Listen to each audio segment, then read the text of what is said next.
தமிழ்நாட்டில் தேர்தல் நடந்தால் திமுக ஆட்சியை பிடிக்கும் என்று கருத்து கணிப்பு வெளியாகியுள்ளது.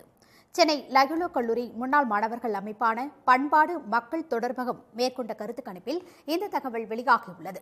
தமிழ்நாட்டின் அடுத்த முதலமைச்சராக யார் வர வேண்டும் என்ற கேள்விக்கு மு.க.ஸ்டாலின் என்று 41% பேர் விருப்பம் தெரிவித்துள்ளனர். தேர்தல் நடந்தால் யாருக்கு வாக்களிப்பீர்கள் என்ற கேள்விக்கு திமுகவுக்கு 54% பேரும், அதிமுக அணிகளுக்கு 8% பேரும் வாக்களிக்க உள்ளதாக தெரிவித்துள்ளனர். எதிர்க்கட்சித் தலைவரின் செயல்பாடுக்கு 72% பேர் ஆதரவு தெரிவித்துள்ளனர். தற்போதைய அரசியல் சூழலில் தமிழக முதலமைச்சராக யார் வர வேண்டும் என மக்களின் பார்வையில் பார்க்கின்ற போது முதலில் திரு மு.க.ஸ்டாலின் அவர்கள் 41%, திரு ரஜினிகாந்த் அவர்கள் 21%, திரு பன்னீர்செல்வம் அவர்கள் 1%, திரு அன்புமணி அவர்கள் 7%, திரு கமலஹாசன் அவர்கள் 13%, திரு தினகரன் அவர்கள் 10%, பிற 7%. அதிமுக அரசின் அணுகுமுறையும் நம்பகத்தன்மையும் குறித்து அரசு மீது வெறுப்பு ஏற்படுகிறது.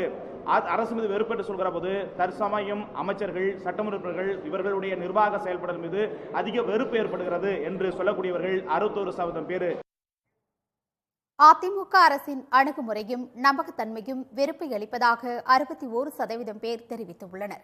அரசு மீது நம்பகத்தன்மை இல்லை என்பது 33%-னரின் கருத்து. எடப்பாடி பழனிசாமி தலைமையிலான அரசு தொடரக்கூடாது என்று 68% பேர் தெரிவித்துள்ளனர். தமிழகத்தில் பாரதிய ஜனதா கட்சி காலூன்ற வாய்ப்பே இல்லை என்று 81% பேர் கூறியுள்ளனர். நடிகர்கள் ரஜினிகாந்த், கமலஹாசன் ஆகியோர் அரசியலில் ஈடுபட்டால் சாதிக்க வாய்ப்பு குறைவு என்று பெரும்பாலானவர்களின் கருத்து தெரிவித்துள்ளனர்.